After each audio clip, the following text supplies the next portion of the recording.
Bien, bonsoir à tous. Aujourd'hui, bienvenue pour une nouvelle émission de l'essentiel. Et aujourd'hui, c'est l'essentiel et maternel. Et donc, le thème abordé sera la petite enfance. Et aujourd'hui, les invités sont Sarah et Angie, Sophia, Nathan et Elliot, que vous entendez rire là maintenant. Donc voilà, on s'est vraiment mis dans le contexte et je vais proposer à Angie et Sarah, on commence. Je vais parler la première. Ah ben Angie, t'as ouvert la bouche.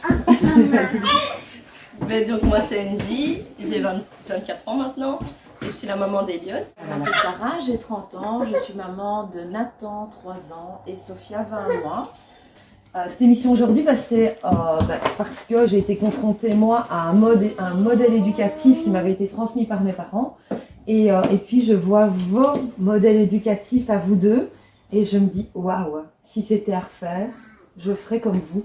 Et donc je pense que ça tend à être beaucoup de personnes le connaissent peut-être, mais il y en a peut-être qui ne connaissent pas. Et donc je pense que c'est vraiment intéressant. Et ce que je trouve génial dans votre modèle éducatif, c'est que je vois vos enfants qui sont totalement libres, qui s'expriment, qui osent faire des choses, et on voit vraiment qu'ils sont rayonnants. Et donc pour moi, je trouve ça important quand on a des enfants, on veut le meilleur pour eux. Et donc là, ce que vous faites, vous, c'est vraiment respecter leurs besoins. Être parent, c'est une remise en question permanente. Et du coup, à chaque étape de leur développement, on est censé quand même en tant que parent poser des questions. Et il y en a qui ne le font pas en fait. Et c'est peut-être ça que parfois on n'est pas forcément à l'écoute de nos enfants. Et ici c'est quelque chose d'important pour justement savoir un peu jauger où on en est par rapport à l'éducation. Et c'est ce que je fais en permanence. Et en fait je suis pleine de doutes, pleine de questionnements. Et j'essaie de prendre le plus de recul que je peux pour voir si ce que je fais est juste pour eux surtout. Et voilà, donc c'est pas évident tous les jours, ça c'est une certitude.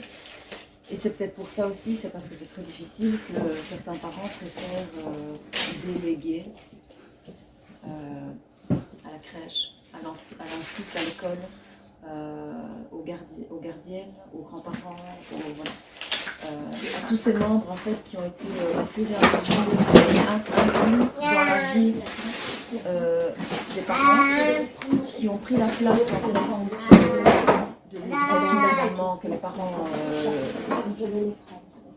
doivent se charger en fait. Et du coup ils se déchargent complètement ou en tout cas en partie par rapport à ça quoi. Voilà. C'est ça que je ne voulais pas faire en tout cas pour mes enfants. Mais c'est sûr que c'est très compliqué et il faut pouvoir l'assumer et il faut prendre la décision de le faire quitte à renier sur d'autres choses parce qu'on ne peut pas tout faire non plus. On n'a pas de machine et c'est sûr que par moment on a besoin d'aide et voilà.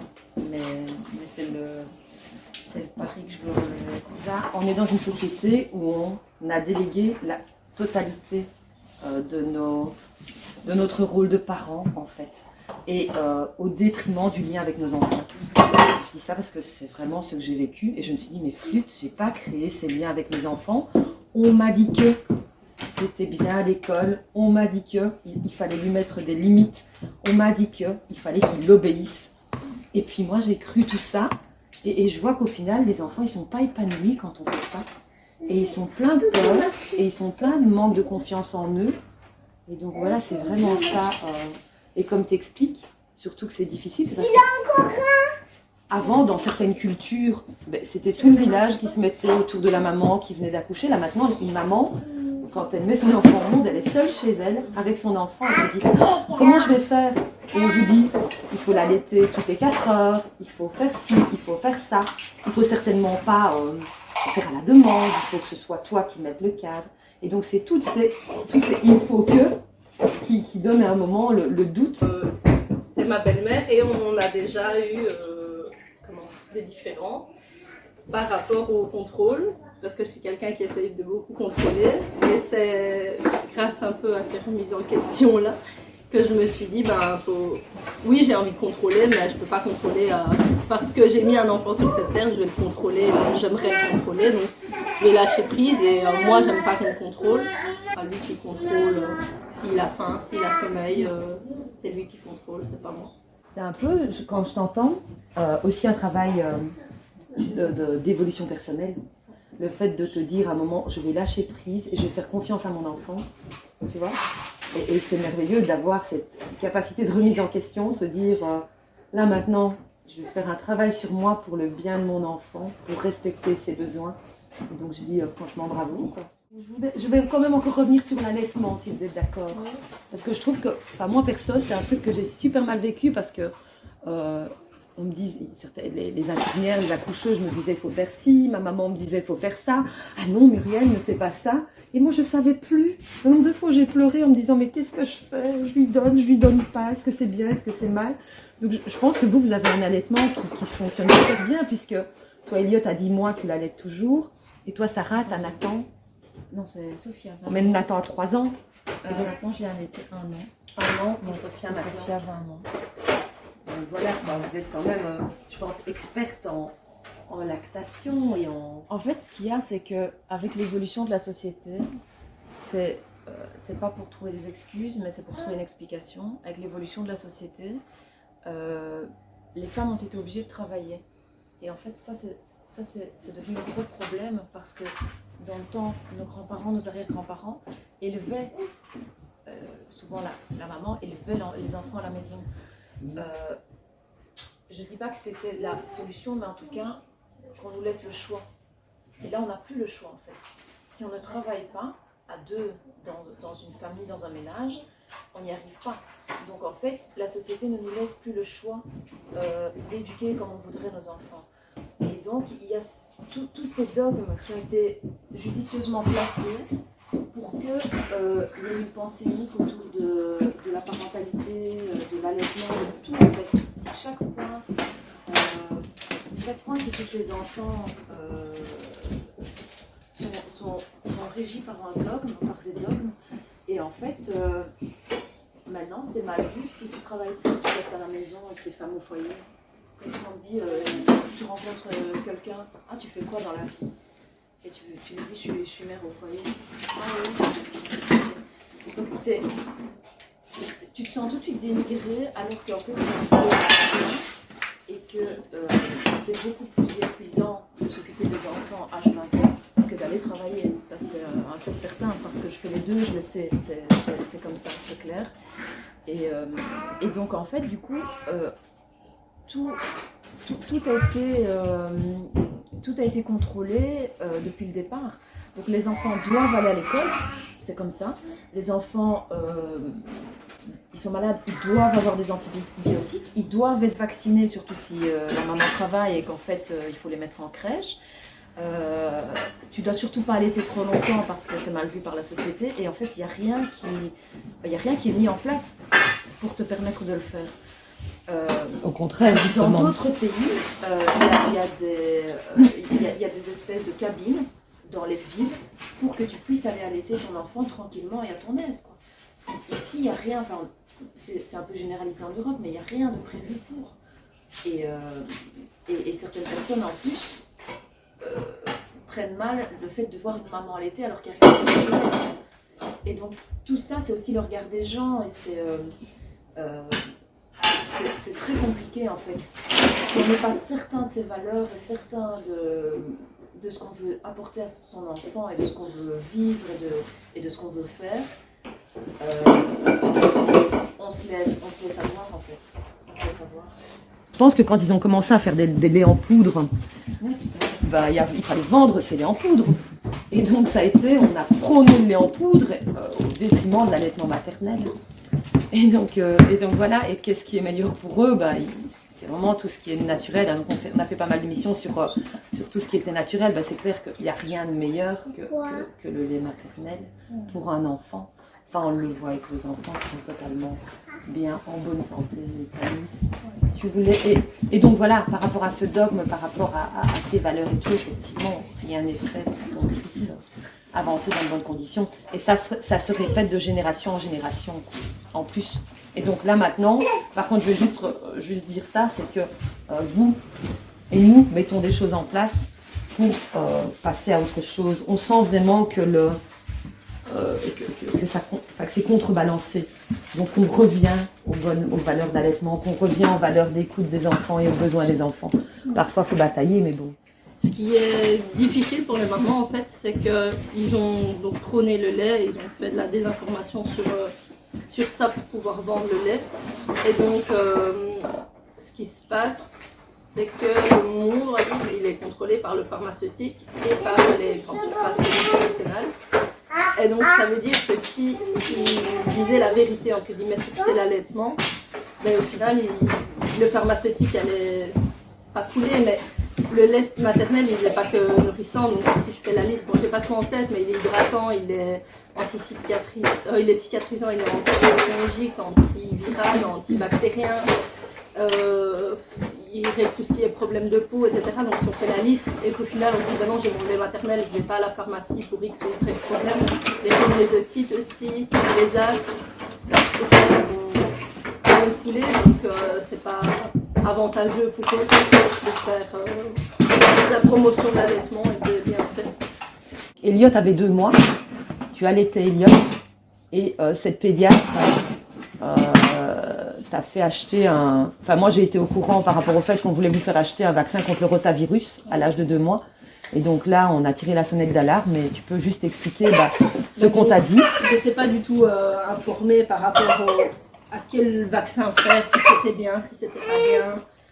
Et donc moi elle m'a dit prochaine visite tu viens avec ce Rotarix là. Je dis d'accord, donc je suis allée chercher 72 € il me semble ce Rotarix, et puis dans la voiture on se questionnait avec Sully, donc mon compagnon, est-ce qu'on va lui faire, c'est quoi déjà, à quoi il va servir ce vaccin, ça va le protéger de quoi, enfin on se disait, on nous dit de le faire mais on nous informe pas c'est quoi, pourquoi, enfin rien, on nous dit juste qu'il faut le faire et donc faites-le.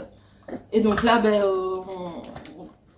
comment expliquer, on a demandé à la pédiatre s'il était obligatoire, s'il était indispensable. Elle nous dit non, il n'est pas obligatoire, mais on le fait. Et donc nous, on a dit non, on n'a pas envie de vacciner.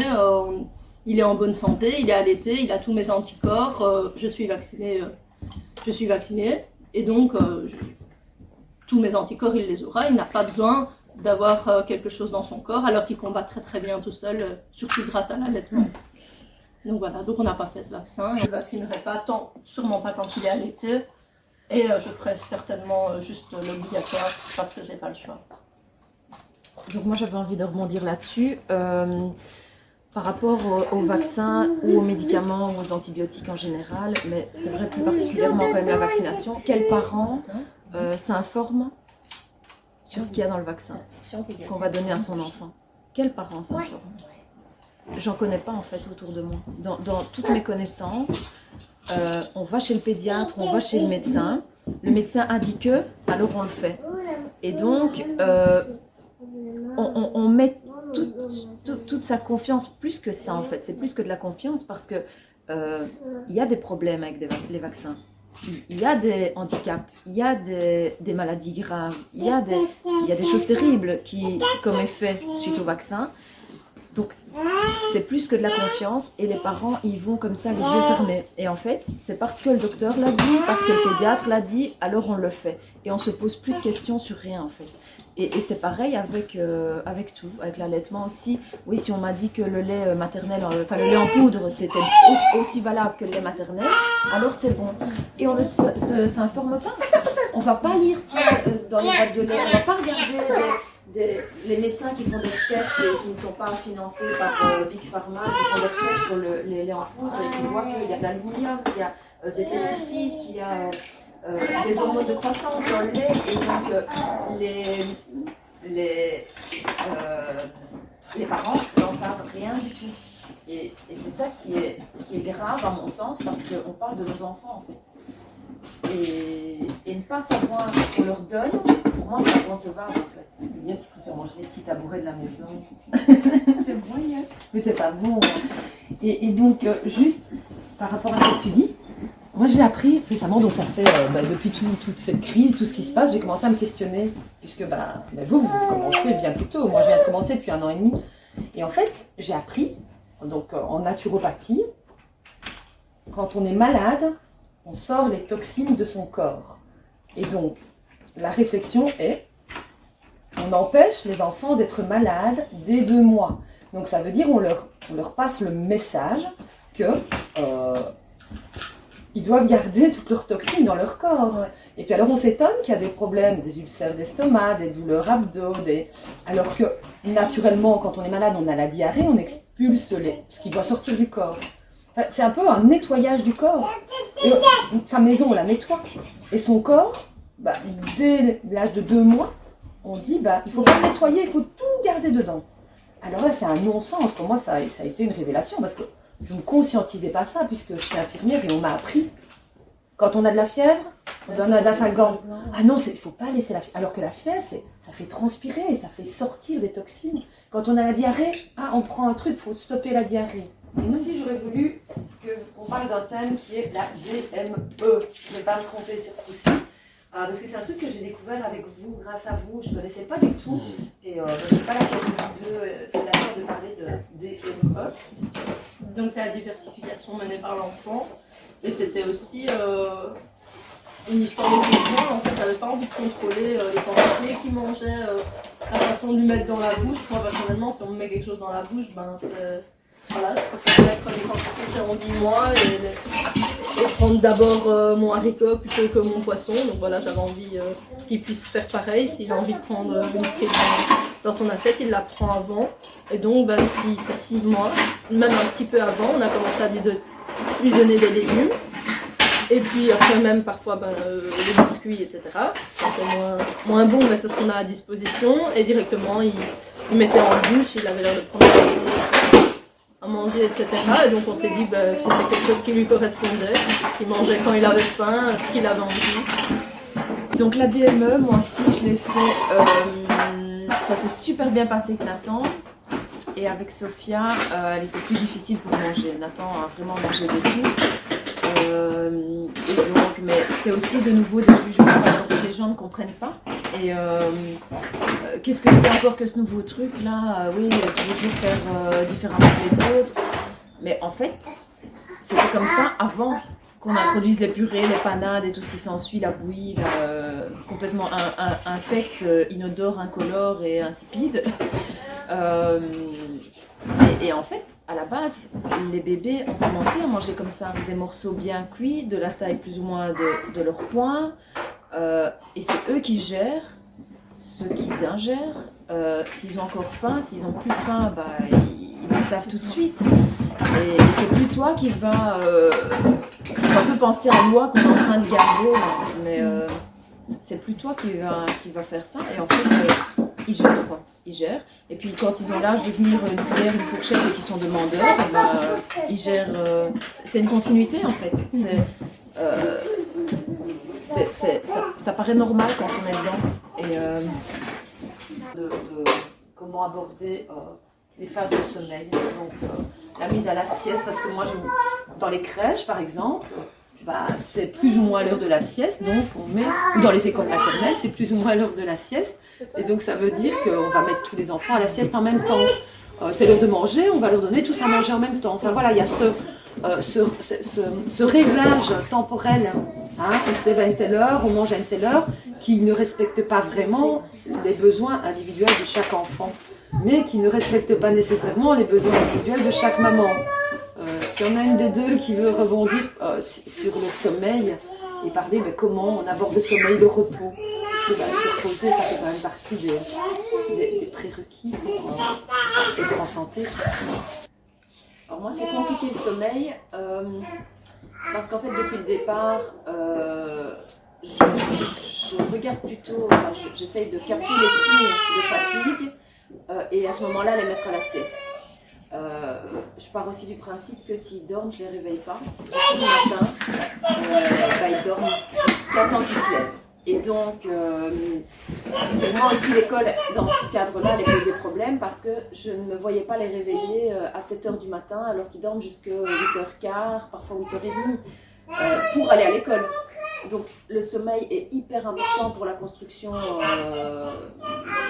neuronale de l'enfant. Et donc, le réveiller pour qu'il aille apprendre, c'est complètement... c'est impossible pour moi à concevoir de réveiller un enfant qui est en train de former, de faire toutes les connexions entre ses neurones pour aller apprendre à l'école. Donc voilà, déjà ce point-là, ça me pose problème de réveiller les enfants. Et puis j'ai des enfants qui ne dorment pas beaucoup et qui ont du mal à s'endormir. Et donc c'était d'autant plus compliqué de les réveiller le matin, ils vont dormir tard aussi. Donc voilà, je sais que c'est très important pour les enfants d'avoir des rituels, même si on ne les met pas toujours en place chez nous, faute de temps, voilà.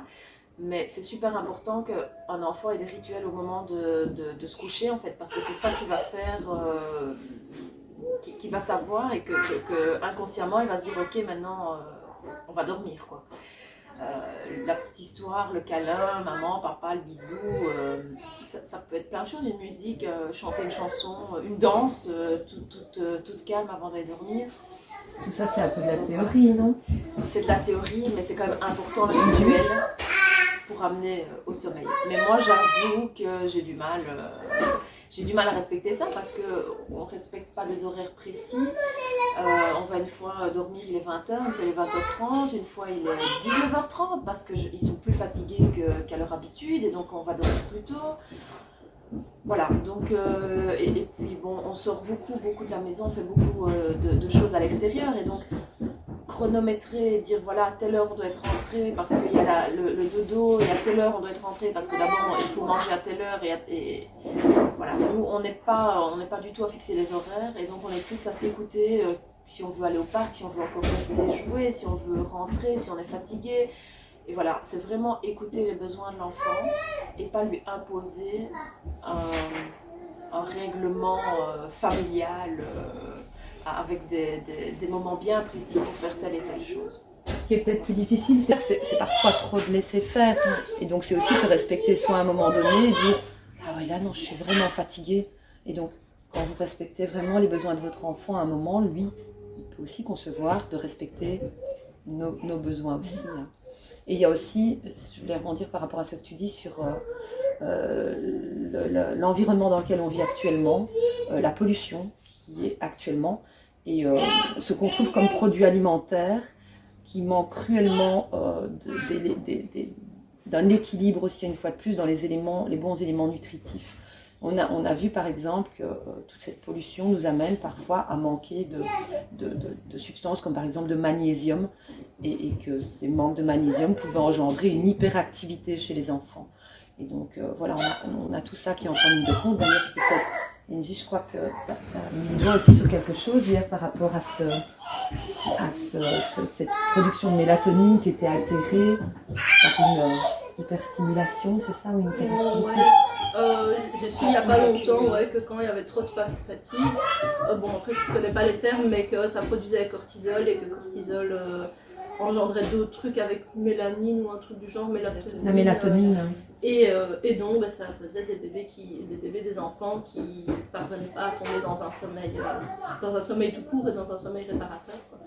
Et ça, on n'informe pas, en fait, on est tout le temps dans la désinformation. On nous dit quand tu sors de la maternité, ton enfant il doit dormir, et après quand tu te dis non, il se réveille 4 fois sur la nuit mon enfant, donc je fais mal quelque chose et il va pas bien, et là on te dit c'est de ta faute, arrête d'allaiter, donne-lui le biberon, il va être calé, il va dormir pendant 6 heures et toi tu seras tranquille.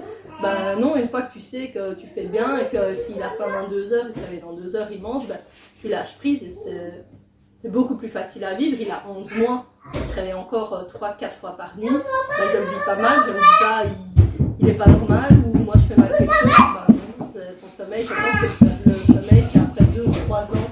Oui, c'est seulement après 3 ans que le sommeil est acquis chez les enfants. Que physiologiquement, ils sont pas capables en fait de passer une nuit complète sans réveil. Ouais. Avant, c'est pas. Et donc en fait, on veut te faire croire qu'à 3 mois, ton bébé doit faire ses nuits, sinon c'est pas normal. Et si t'allaites, c'est que c'est ça le problème. Si à 4-5 mois, il mange pas encore solide, pas des panades, c'est que c'est ça le problème. Si tu ne mets pas parfois à la crèche, c'est que c'est ça le problème. Et donc en fait, on te cherche toujours des problèmes pour expliquer ce qui ne va pas. au lieu d'essayer de te trouver en fait la solution, ou en tout cas, tiens, essaye ça, te donner des pistes. Essaye peut-être ça ou essaye peut-être ça. Moi, j'ai testé ça, ça a fonctionné, essaye. Et voilà, non, on dit, si ça ne va pas, c'est sûrement que tu fais un truc mal. On a donné des normes en fait, hein. Comme tu dis, à tel âge, ils doivent faire ça, à tel âge. Alors que physiologiquement, ils ont omis quand même certains détails, quoi, comme le fait qu'ils dorment pas normalement une nuit complète avant 2-3 ans. Et donc effectivement, il y a tout ça. Et donc ça, c'est pour la crèche aussi et pour l'école aussi. Hein. Oui. On dit à 6 ans, il doit savoir apprendre à écrire. D'abord les voyelles, et puis les consonnes. Et puis il y a tout ce cheminement. À 12 ans, c'est le CE1D. À 14 ans, c'est le CE2D. À 18 ans, c'est le CESS. C'est pas du tout en fonction des capacités, c'est juste l'âge. Il a l'âge pour passer. Et donc, on essaye déjà tout petit de les faire rentrer dans un cadre bien strict comme ça, avec des objectifs à atteindre, mais des objectifs qui ne sont pas respectueux de leurs besoins fondamentaux. Je ne sais pas ce que vous en pensez, mais il me semble que on a fait un peu le tour de la situation. Ouais. Par contre, ce qui serait intéressant, tu filmes c'est peut-être de refaire ce genre d'émission. En fait, je trouve que c'est vraiment bien une demi-heure de plus ou moins d'émission max. Ouais, comme avec ça, un seul sujet. Ouais. Et qu'on refasse, qu'on repropose alors une émission parce que vous aviez des choses à dire aussi sur la grossesse et sur l'accouchement. Et donc, je trouverais ça merveilleux. On avance un peu de manière rétroactive, mais et je trouvais aussi important de dire ce sur quoi on est en train de travailler pour le moment, c'est de développer un accueil pour les enfants qui veulent pas aller dans les crèches, qui veulent pas aller dans les écoles ni maternelles, primaires ou secondaires. On est en train de travailler à offrir la possibilité à ces familles, à ces enfants, voilà, d'être accueillis dans un endroit, de se rassembler. Et c'est normal qu'il tremble et que ses cheveux se lèvent sur sa tête. Et donc de ne plus se sentir seul chez soi. Et donc d'offrir des endroits d'accueil où on peut dire tiens, je sors mon enfant de ce système, on est là à l'écoute et on peut se tendre la main, on peut s'écouter. C'est super difficile en tant que parent de gérer le fait qu'on agit différemment avec nos enfants. Et en fait, on a vraiment le regard déjà de la famille et les remarques de la famille qui sont vraiment pas facile à gérer et qui mettent encore plus la pression en fait. Alors que la pression, on l'a déjà de nous-mêmes parce qu'on se remet tout le temps en question et on est rempli de doutes. Mais en fait, il faut tenir bon et il faut y croire et voilà, il faut passer au-dessus de ça et voilà, moi je le vois bien avec mes enfants, j'ai beaucoup de remarques parce que du coup je les laisse faire des choses qui encore une fois ne correspondent pas forcément à leur âge et donc la petite de 20 mois qui saute dans un château gonflable avec des grands de 10 ans qui pourraient lui tomber dessus, oui, voilà. Ça peut arriver, et si ça arrive, je serai là pour réagir. Mais en attendant, je ne vais pas l'empêcher. Elle s'amuse. Je ne vais pas. Elle est en train de. Les enfants se développent par le jeu, donc elle est en train de développer sa motricité, toutes ses connexions neuronales, tout en fait. C'est le développement général. Et je vais l'en empêcher parce qu'il y a 3 gamins de 10 ans qui risqueraient peut-être de tomber dessus et de lui faire mal. Non, en fait, non. Si ça arrive, je suis là, je réagirai, mais voilà. Moi, j'ai pas opté pour ça, j'ai opté pour le fait de si eux le sentent, je suis là, je suis derrière eux, je fais attention, mais je les laisse faire en fait. Parfois, les proches, les livres, les médecins, ils nous font douter, etc. Mais moi, je vois, quand je vois mon enfant qui est bien physiquement, mentalement, dans son développement, qui se tient debout depuis ses 9 mois et je me dis, je fais bien les choses. Merci beaucoup de tout ce que je découvre avec ces belles personnes qui se remettent en question, qui essayent de donner, d'agir avec une intention d'amour en permanence. Parce que c'est toujours avec cette intention d'amour, elles veulent faire le bien. Vous voulez faire le bien pour vos enfants, vous voulez que l'avenir soit meilleur. Vous êtes toujours animés par cette intention d'amour. Et je dis merci parce que j'ai appris beaucoup de choses en vous observant en fait. Donc merci à vous deux, merci à vos enfants, même si ils ont foutu un peu le casin dans la maison. Je dis voilà, merci à vous. Et on remet ça dans 2-3 semaines. Bisous. Et là, je me casse. Au revoir. Au revoir. Donc voilà, Elliot nous montre au revoir tout le monde. Merci beaucoup pour votre attention.